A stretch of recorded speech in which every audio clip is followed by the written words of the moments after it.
Mother-in-law hated me and tried to break us up for years. Now she has Alzheimer's and thinks I'm her long-lost daughter. My husband wants me to play along. I, 34F, never thought I'd be in this situation. My relationship with my mother-in-law, Evelyn, 68F, has always been. Well, let's just say it's been a roller coaster ride through hell. But now, I find myself in an ethical dilemma that's tearing me apart, and I need some outside perspective. Some background: I met my husband, Jack, 36M, 10 years ago at a mutual friend's barbecue. I was fresh out of grad school, starting my career as a marine biologist, and Jack was already established in his architectural firm.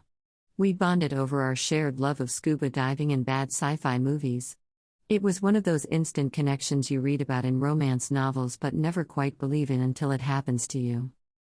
We fell in love hard and fast, and within a year, we were engaged. That's when I first met Evelyn, and oh boy, did she make her feelings clear from day one. I'll never forget that first meeting. Jack had been putting it off, always finding excuses why it wasn't a good time. In hindsight, I should have seen that as a red flag. But I was young, in love, and naively optimistic. We drove up to Evelyn's sprawling Victorian home in the suburbs. Jack was uncharacteristically quiet during the trip, his knuckles white on the steering wheel. As we pulled into the driveway, he turned to me with a forced smile.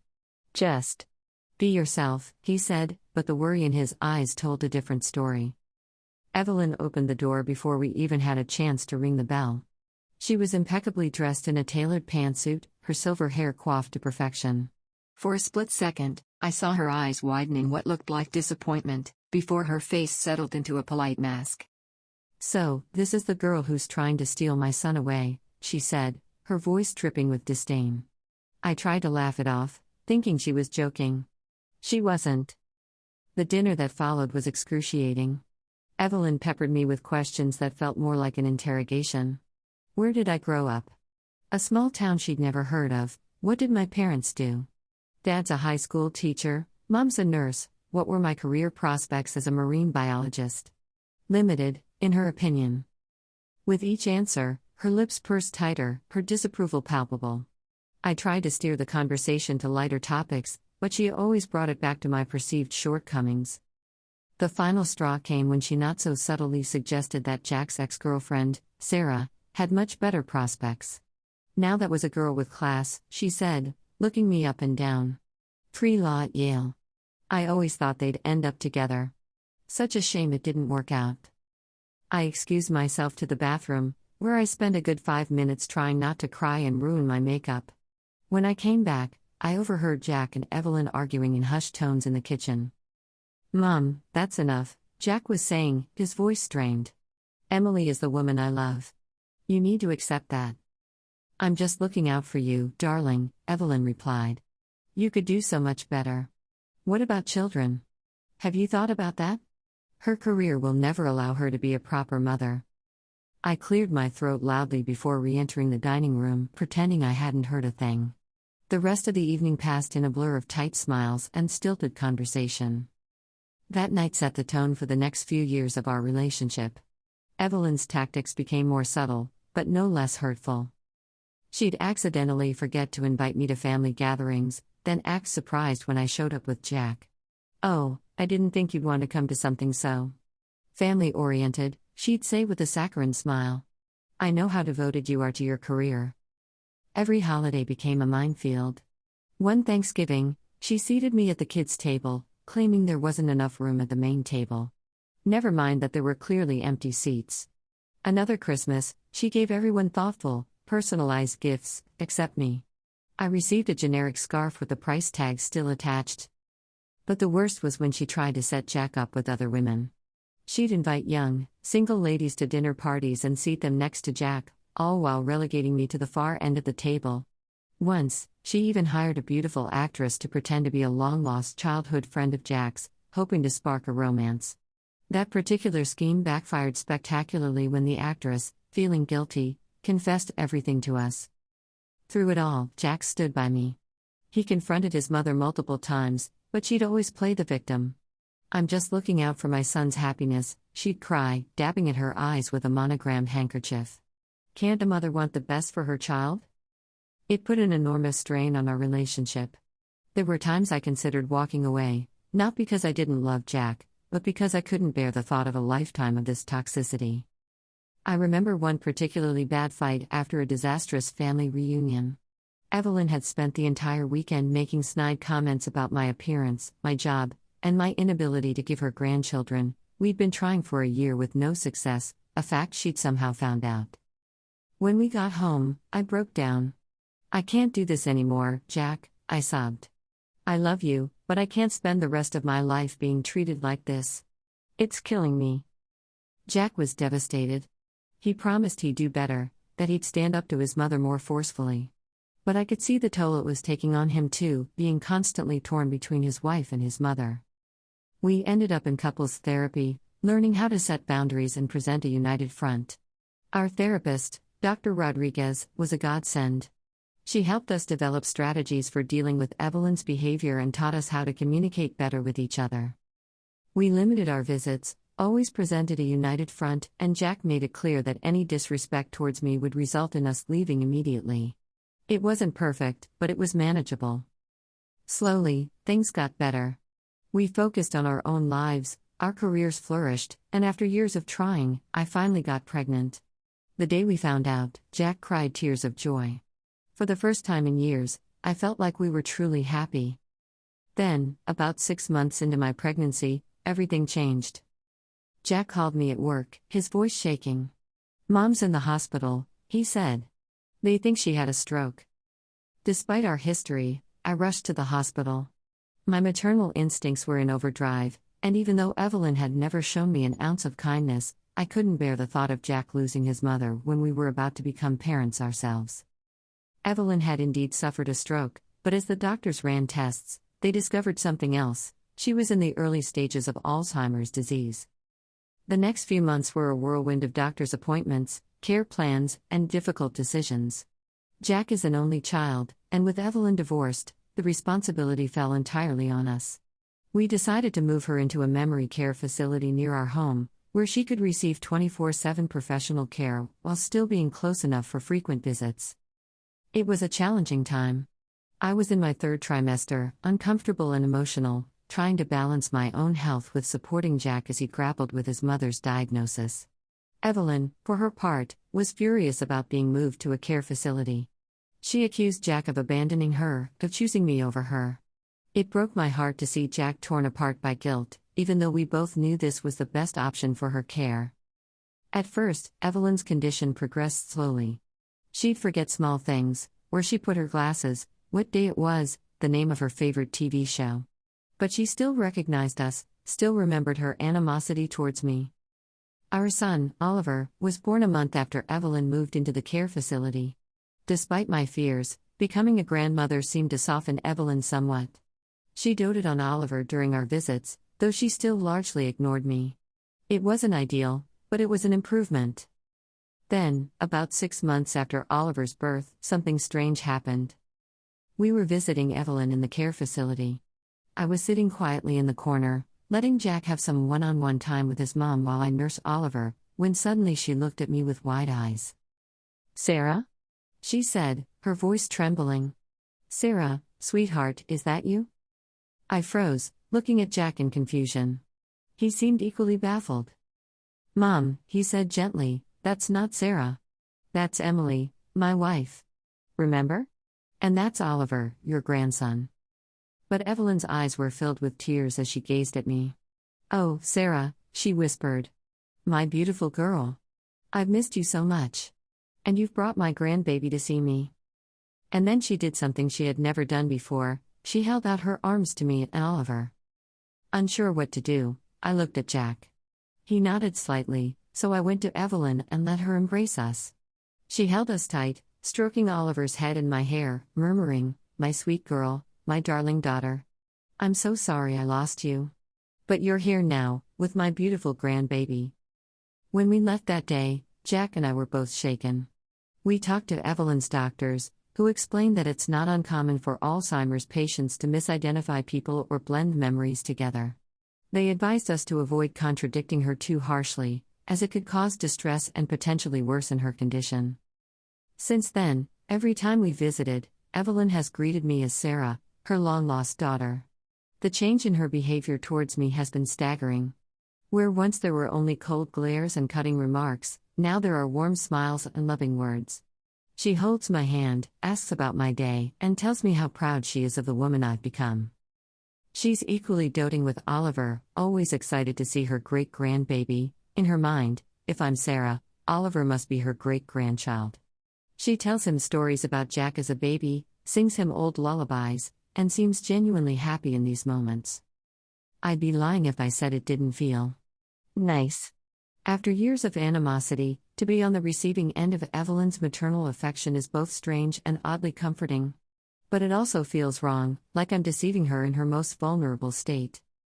The first time she called me my darling daughter and kissed my forehead, I broke down in tears as soon as we left her room. Jack held me in the hallway, both of us overwhelmed by the bizarre turn our lives had taken. I don't know how to feel, I confessed to him. Part of me is happy to finally have a positive relationship with her, but another part feels guilty, like I'm taking advantage of her condition. Jack nodded, his own eyes wet. I know, he said. It's surreal. But I've never seen her so happy, not in years. And that's the crux of the issue. Jack thinks we should play along. He argues that it brings his mother comfort and joy in her confused state. What's the harm? He says. It makes her happy, and it's not like she'll ever know the truth now. But I'm torn. On one hand, I understand Jack's point of view. Evelyn is happier than she's been in years. She's more cooperative with her caregivers, more engaged in activities at the facility. Her face lights up every time she sees me and Oliver, and she's even started telling me stories about her life, things she never would have shared with me before. Just last week, she confided in me about her own difficult relationship with her mother-in-law. I swore I'd never be like her when I had a daughter-in-law of my own, she said, patting my hand. The irony was almost too much to bear. On the other hand, it feels dishonest. I'm not Sarah. I'm not her daughter. I'm the woman she spent years trying to drive away from her son. Am I taking advantage of her illness for what? A few moments of the motherly love I never received from her when she was of sound mind? Moreover, I worry about the emotional toll this is taking on Jack. He has to sit there and watch his mother dote on me as her daughter while barely acknowledging him. I can see the pain in his eyes, even as he insists this is for the best. There's also Oliver to consider. He's still too young to understand what's happening, but what do we tell him when he's older? How do we explain that his grandmother thinks his mother is someone else? And what happens if Evelyn's condition worsens and she forgets Oliver too? There's also the practical aspect to consider. How long can we keep this up? Evelyn's condition will likely worsen. What happens when she forgets Sarah too? Or if she suddenly remembers who I really am? Won't that cause even more confusion and distress? I've tried talking to Jack about my concerns, but he's adamant. Mom's happy for the first time in years, he says. She's not hurting anyone. Please, just go along with it. For her sake. For my sake. Last night, after putting Oliver to bed, I found Jack in our home office, looking at old family photos. There was one of him and Evelyn from his college graduation. She looked so proud, her arm around a beaming Jack. It was a stark reminder of the relationship they used to have, before I came into the picture and became the source of so much conflict. I just want her to be happy in the time she has left, Jack said quietly, tracing the outline of his mother's face in the photo. Is that so wrong? I sat next to him, resting my head on his shoulder. No, it's not wrong, I said. But I'm worried about you. About us. About Oliver. This situation. It's complicated. Jack sighed, putting the photo down. I know it is. But what other choice do we have? And that's the question I keep coming back to. What choice do we have? Is there a right answer in this situation? I love my husband, and I want to support him through this difficult time. I know how hard it is for him to watch his mother slip away. And I can't deny that a small, selfish part of me enjoys this new, loving relationship with Evelyn, the relationship I always wished we could have had. But every time I visit her and she calls me Sarah, every time I nod and smile and play along, I feel a knot in my stomach. It's a web of lies that grows more tangled with each visit, and I'm afraid of what will happen when it inevitably unravels. So, Reddit, what do I do? Do I continue this charade for the sake of a dying woman's happiness and my husband's peace of mind?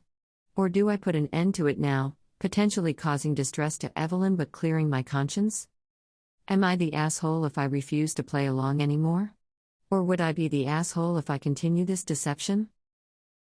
Edit 1. Wow, I didn't expect this post to blow up like it did. Thank you all for your thoughtful responses and advice. I've been reading through everything and trying to process it all. A few points of clarification based on common questions. 1. Yes, we've consulted with Evelyn's doctors about this situation. They've advised against harshly contradicting her beliefs, as it could cause distress. However, they also haven't explicitly told us to play along to this extent.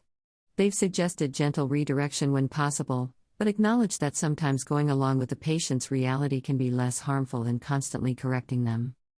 2. Sarah is a real person. She was Jack's high school girlfriend, and from what I understand, Evelyn adored her. They dated for about 3 years and were even voted most likely to get married in their senior yearbook. They broke up when they went to different colleges, Sarah to Yale, Jack to State, and the long-distance thing didn't work out.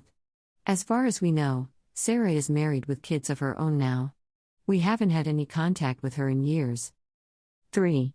Some people have asked if Evelyn had a daughter who passed away. As far as we know, she didn't. Jack is an only child. Edit 2. It's been a month since my original post, and I wanted to give you all an update. After much discussion and soul-searching, Jack and I decided to consult a therapist who specializes in families dealing with Alzheimer's.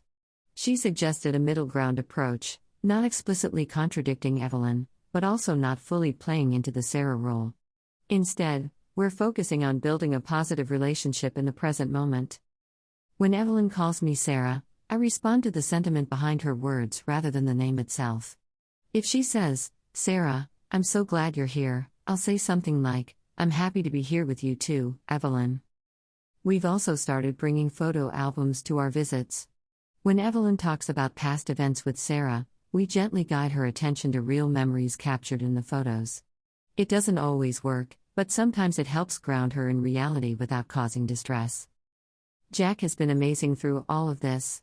He's more actively involved in our visits now, sharing his own memories and helping to steer conversations. It's still hard for him, but he says this approach feels more honest than fully playing into the Sarah fantasy. As for me, I feel better. Not great, but better.